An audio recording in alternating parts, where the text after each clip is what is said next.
Hey everyone, welcome to the Higher Alignment Podcast. I'm your host, Minh-Thu, and I'm an executive coach focused on helping people heal their burnout and reconnect to their purpose through self-mastery.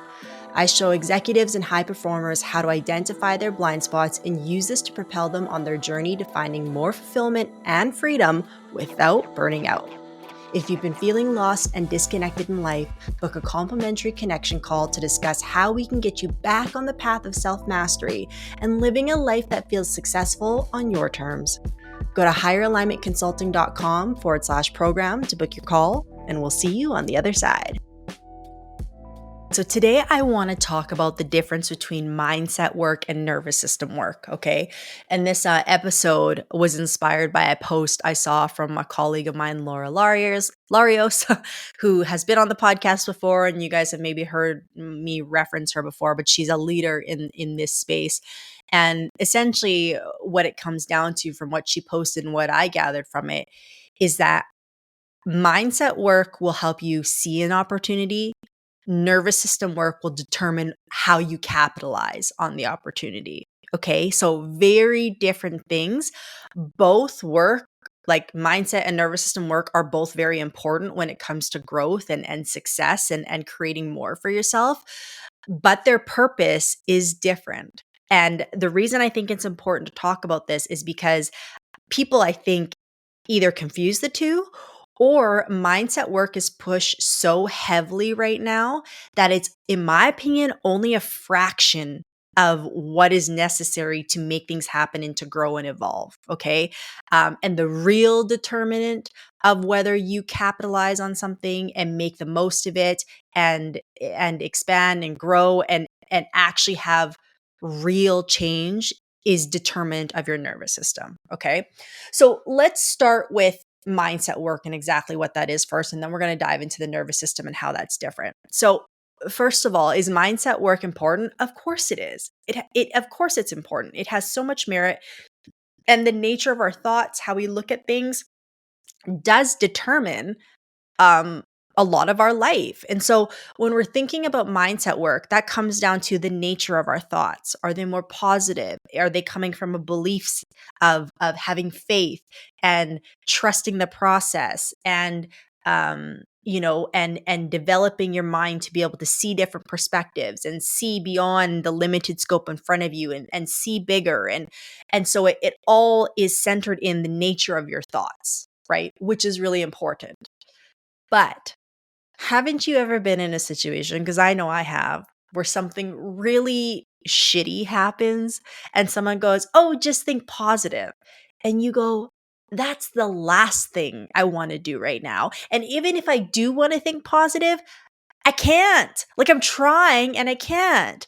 Like when you go through a breakup, or maybe your house just got flooded, or maybe you got fired, like, just think positive. Like, it's not that simple. Like, and again, you could sit there saying, "I don't want to think these thoughts. I don't want to be in this space." But no matter what you do, you can't override it, right? And there's a physiological reason for that, which is what I'm going to get into, which is what nervous system work is, okay? But you know, uh, I just want to highlight that because I think sometimes when people get into a really crappy situation and then they can't switch those thoughts up into something positive, they think something's wrong with you. And I'm about to explain why there's nothing wrong with you. Okay. The other side of that, though, is I think it's very dangerous and detrimental to your well-being and health and quality of life when you bypass the reality of your experience. Okay.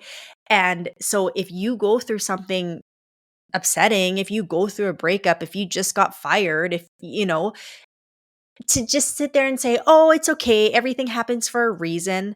Like, okay, maybe you're going to get to that point, that's the goal, but when it first happens, no, you're supposed to be angry. You're supposed to be sad. You're supposed to be like, "What the fuck?" You know what I mean? And if you don't, you're either not being real, so you're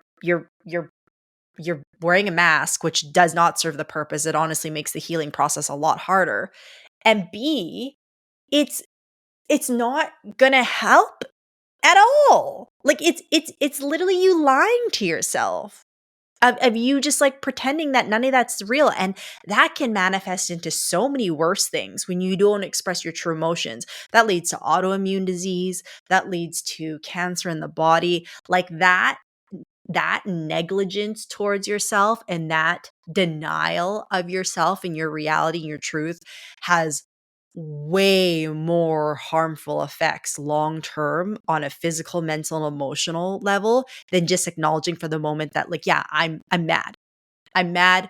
I'm sad. They hurt me. I can't believe they did this. Like, allowing yourself to have that experience for the time being is way more healthy for your process than trying to pretend that everything just happens for a reason and I'm just going to be positive.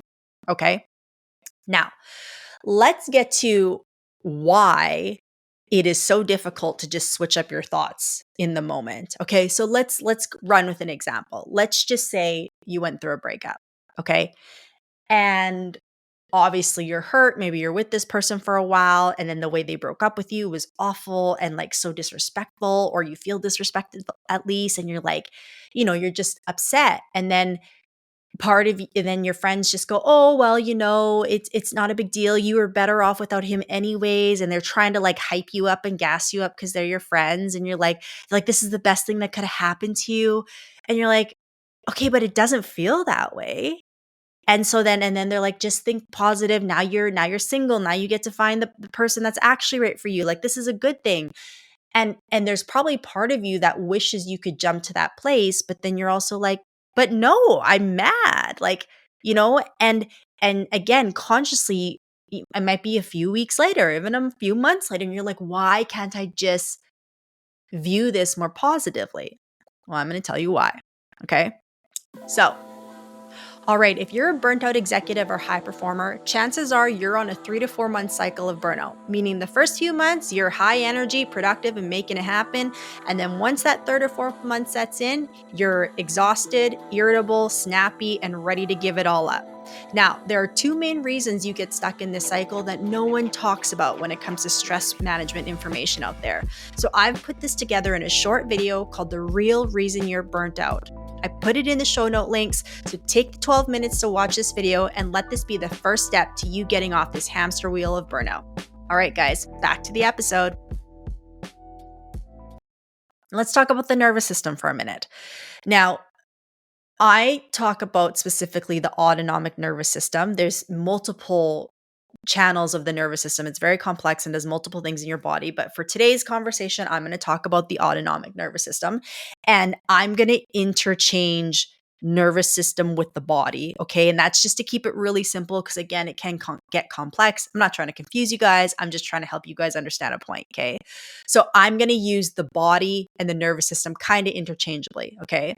But essentially, the autonomic nervous system is responsible for all the things that you do automatically to keep you alive that you don't have to think about. So your ability to breathe, to pump blood through your system, to respond to stress, to come down from stress, all these things that you don't have to actively think about but are constantly happening in your body, that's the autonomic nervous system, okay? Now, that part of your nervous system, its sole purpose is to keep you alive. Okay. So, what it does in every millisecond of the day is it's constantly scanning your environment for threat. Okay. Everywhere you go, everything you do, is this safe? Is this dangerous? Is this safe? Is it dangerous? It's constantly analyzing. And then what it does is it determines whether something's dangerous or not based on a set of information that's already stored in your nervous system or in your body. Okay. So it will say either, oh, I've been here before. I know this is a safe space. I'm at my mom's house and she's cooking for me. Naturally, if, assuming you grew up with having a good relationship with your mom or, you're in good standing, when I go to my mom's house, I naturally feel more comforted. I naturally feel more relaxed because I know she and I have a relationship of her being very nurturing. If you go to a place where you maybe didn't have that same response, maybe you go to a restaurant where when you were 5 years old, you got spanked. Okay, let's just say this is a restaurant you went and something happened and you got a spanking at 5 years old. And then now, as a 30-year-old, you revisit that same restaurant. Your nervous system's going to go in there. It's going to step in that environment, and it could go, I've been here before. And the last time I was here, I got spanked. So I'm going to be a little bit more on edge. How do I make sure I get out of here being like quote unquote still alive? Even though a spanking's not going to, obviously it didn't kill you. But the point being that there is uh, a quote unquote negative imprint on your nervous system from that environment. Okay. So as you go throughout your days, your nervous system's constantly scanning these things. And again, any data it has is going to determine how your body responds to that moment.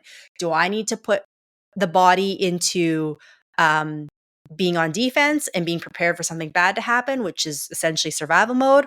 Or am I safe to relax and be myself and be a little bit more vulnerable, be more joyful, etc., right? So that's what it's constantly determining all day. Now, going back to the mindset piece and the nerve and the whole point of this conversation. When we go through something traumatic, so again, if we're going through the breakup scenario, if we think about what a breakup means, essentially that's a loss, a ending of a relationship, which is grief. And whenever we go through that, there's a sense of rejection. Even if we know it's the best thing, even if we know we aren't supposed to be with that person, there is a level of rejection and discomfort that questions our safety, right? And maybe not safety on a physical standpoint, but safety on an emotional and intellectual level, and the nervous system processes both the same. Whether it's a physical threat or an emotional threat, it's still a threat to your survival. Okay. So going through this breakup, now what happens? My nervous system goes, okay, I need to protect her. I need to do whatever I can to keep her alive. So I'm going to put her into a dysregulated state, which means I am now in survival mode and I'm going to do whatever I can to protect myself. So this could be, when you don't have an appetite, maybe after something traumatic like that. That's because the body's saying we don't have energy to digest food because we have to be ready to run. We have to be ready to fight. We have to be ready to flight. We have to be ready to freeze, right? So these are default stress responses. So essentially what happens, I'll touch on that, is when you get triggered by something that's a threat to your system, you're either going to go into fight, flight, freeze, or fawn. Okay. Now, I don't talk about fawning as much because fawning is a learned behavior. They've determined it's not a physiological response, meaning your body doesn't automatically know how to do that. We all learn to fawn. And at its simplest form, fawning is just people pleasing. I'm going to say what I need to say. I'm going to entertain these people. I'm going to look however I need to look to get out of this situation and feel safe. Okay. But fight, flight, and freeze are responses that our body actually inherently automatically knows how to do. Okay. So when you're in this situation, again, we go to the breakup. I'll just use me, for example. When it comes to personal relationships, when I get triggered, I typically go into freeze, which means I shut down. Okay. And I could still be feeling all the anxiety and feeling all the stress, but I go into a freeze mode. Okay. Now, what happens when you go into one of these responses? It means you're now dysregulated and you are in survival mode.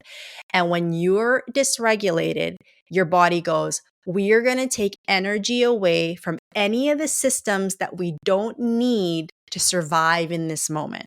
Okay. So we don't need to be digesting food right now. Nope. We don't need to be relaxed because what if we got to run? And the most important one, which ties back to this topic of mindset work, is there's a part of your brain called the prefrontal cortex. And that part of your brain is what's necessary for critical thinking, creative thinking, problem solving. Okay. So that part of your brain that you use to access all those brilliant things shuts down because the nervous system goes, I don't need her to do all those things if I have to run away from this threat. Okay. So literally in this moment of this breakup, my body's going, I'm going to shut down the part of her brain that allows her to think positively. Okay? I'm going to shut it down because she doesn't need to think positive right now. She just needs to survive. And I say this all the time. The nervous system does not care if you're happy. It doesn't care if you're at peace. It doesn't even care if you're growing or successful. The nervous system, the autonomic nervous system, only cares if you're alive, whether you're miserable or not. Okay. So this is why when you go through these situations, everyone's just like, think positive, see the goodness, blah, blah, blah. You're like, why can't I? It's because the part of your brain that allows you to do that has shut down. It's shut down. We don't need that. Okay. So don't judge yourself if all of a sudden you can't just snap out of it. There's a reason. And now here's the other point that's really powerful about this. So there's a rule that when it comes to the amount of information that gets processed through us as a human, 80% gets absorbed and processed by the body, 20% gets absorbed by the mind. Okay. Which means as humans, we kind of think we're always taking in information through the brain. And yes, there's again, that is happening, but the nervous system doesn't just exist in the brain. The nervous system exists throughout the entire body. So there's sensors all over our body that are constantly taking in information. And again, 80% of that goes through the body part, your nervous system, and 20% goes through your mind. So when people are talking about doing mindset work and shifting up your thoughts and your beliefs, if you really actually want to be effective with shifting your overall state, which means going from feeling sad to maybe feeling more at peace, or going from feeling angry to feeling more calm, it's actually more effective to use your body or your nervous system because it controls 80% of the impact where your mind only controls 20. So thinking positive thoughts, mindset work, can it work? Yes. But if you're only working with 20% of the horses versus 80% of the horses, which one's going to take longer? Right? So now let's go back to my original sentiment. Mindset work will allow you to see the opportunity. Nervous system work determines how you capitalize on it. Okay? So with the nervous system, the goal is to always expand your capacity. What does that mean? Is every single one of us, based on the conditioning, the experiences we went through, we have a threshold of what our baseline is for our nervous system to get into a balanced state. And all balanced means is that you can feel safe in the present moment. I know there's no threat.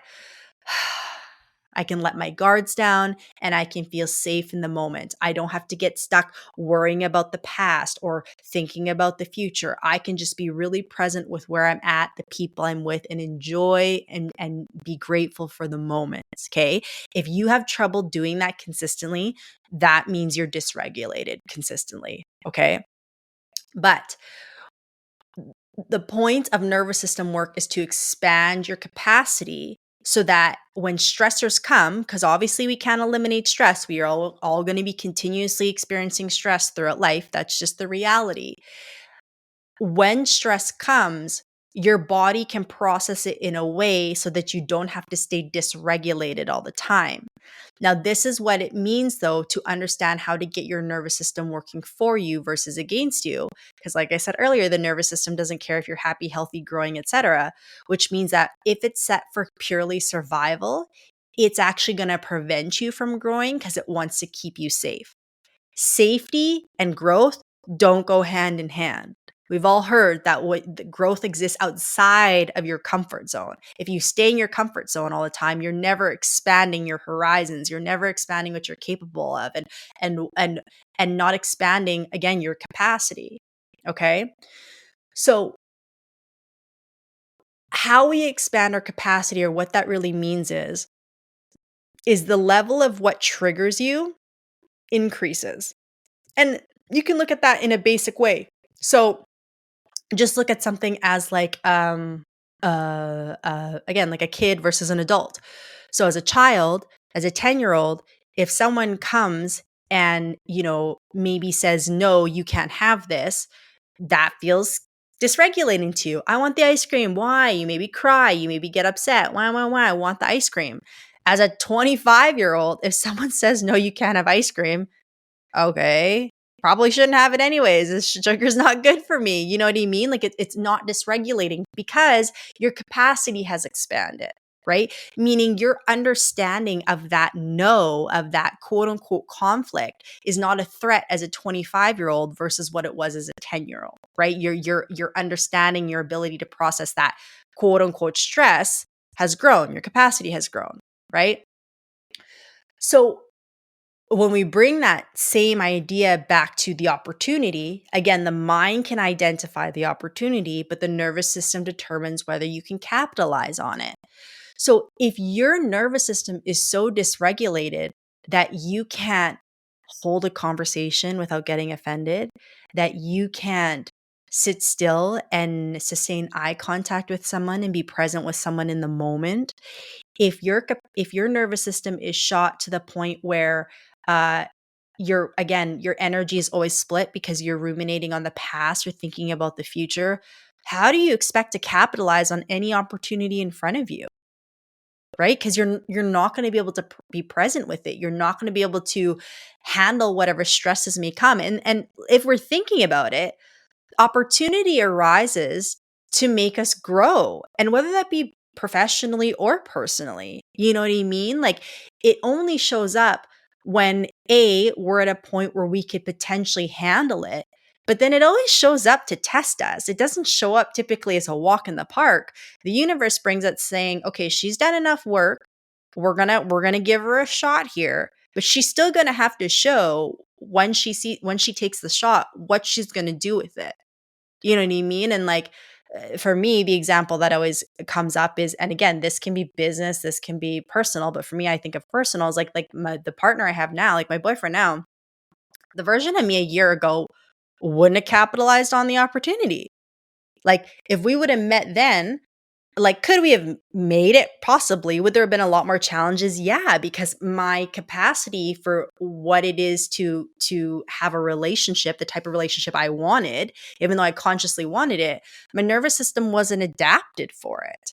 And there's multiple reasons for that. I was starting a new business. I was now self-employed. I was coming out of a 9-year career and you know and I'm dating for marriage, so then now it's like, you know, when I'm dating, I'm very intentional with who I'm spending time with, and it's like if you're not preparing yourself for those opportunities by expanding your nervous system, it's going to feel threatening, right? And then you go, can I handle this? This is where the self-sabotage comes in. Oh my god, well maybe this person isn't right for me, well he does this, well he does that, or you know, you look for all the faults because you have this negative bias because you're in survival mode. If you're dysregulated, that's going to happen. But if you take the time to learn how your nervous system works, and then when that challenge arises or when that opportunity arises, you can walk yourself through it without blowing it up, without sabotaging it, that again determines whether you capitalize on the opportunity or not. Okay. So this is why I'm so passionate about nervous system work because, again, mindset is important, but it's only a fraction of the equation when it comes to actual growth and success. And this is why I see so many burnt out people because they rely on their mindset and their resilience to push them through. And good on you. It will get you so far. It will. But we have all have a far greater machine within our body that is built to take us to higher heights and do more things and live more present and joyful and peaceful lives. But we need to know how to get the unit working for us.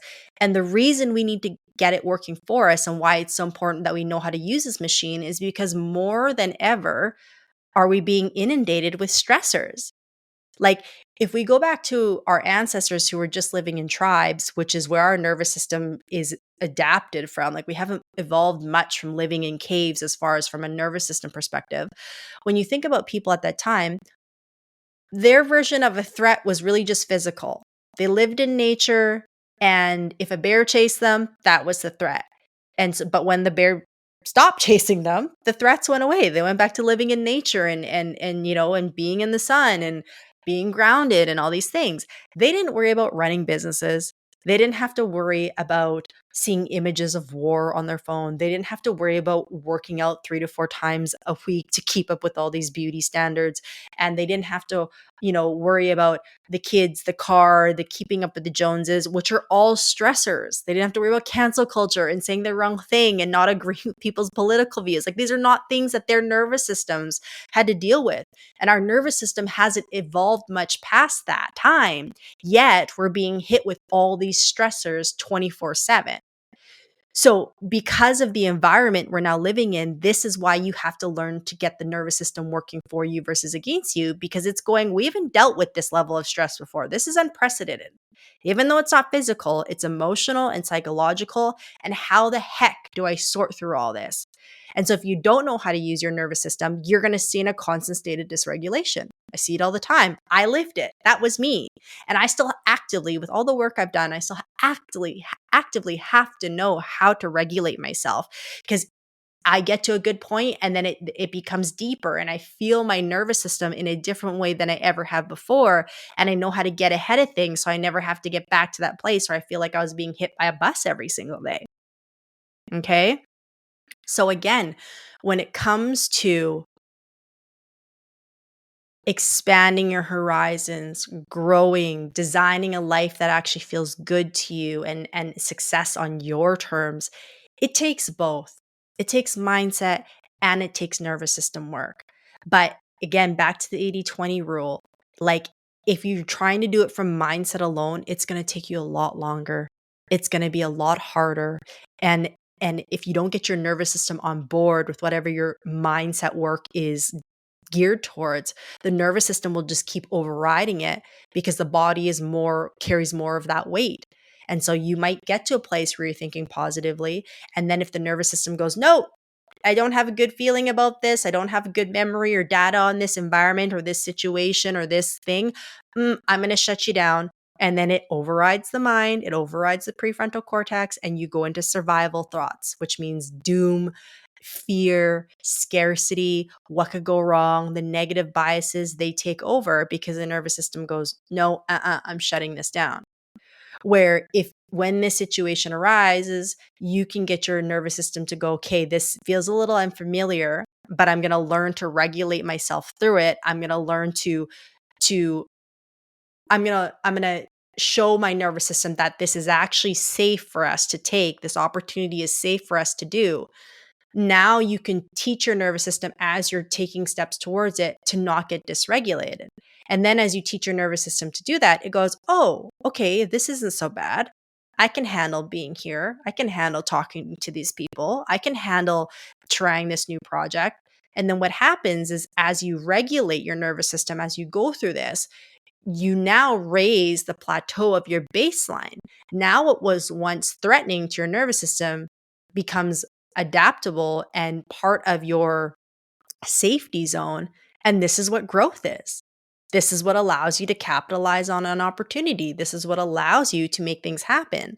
But what I see so often in high performers specifically is they'll still push through and make something happen, but they'll feel dysregulated the whole time. Okay. But then what that does is every time they go to do that, there's a level of anxiety and overwhelm and fear underneath the surface that happens, and they push through it. So kudos to you for being resilient. But then that's where burnout happens, because that's a not sustainable strategy.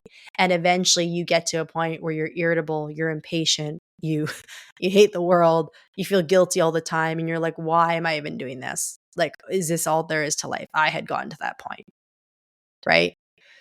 So I'm going to keep this short and sweet, but if you really want to live a life that feels successful on your terms, and that can be all the traditional ways, as far as making money, having all the things, traveling, having freedom, etc.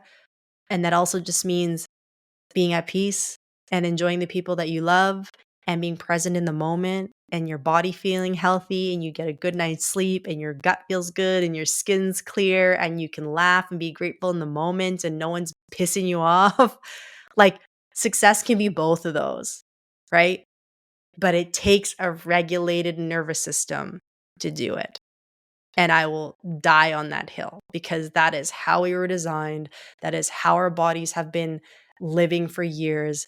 But again, today's society requires us to do more regulating in our nervous system than we ever have done. And it's nice to see nervous system talk is becoming more popular. It is really great to see that. But it is a very important piece of the pie if you just really want to live a life that you feel happy and peaceful and content with. So, if you have more questions on this, please DM me. I love having these conversations. LinkedIn, Instagram, you know where to find me. But yeah, the new luxury is a regulated nervous system. And when you do that, you will be shocked at what can happen in your life. All right, guys, thanks for tuning into another episode of the Higher Alignment Podcast. If you got something out of this episode, I would ask that you please go subscribe and leave the podcast a 5-star review so that it can help find its way to other people who are having a hard time and need support. My mission in life is to help executives realize that you don't need to suffer in silence while still performing at a high level. I want to help free people of the heavy pressure they carry on a day-to-day basis, and having more people listen to this podcast will do just that. So wherever you listen to this, please go leave it a 5-star review, hit subscribe so you never miss another episode, and we'll see you in the next one.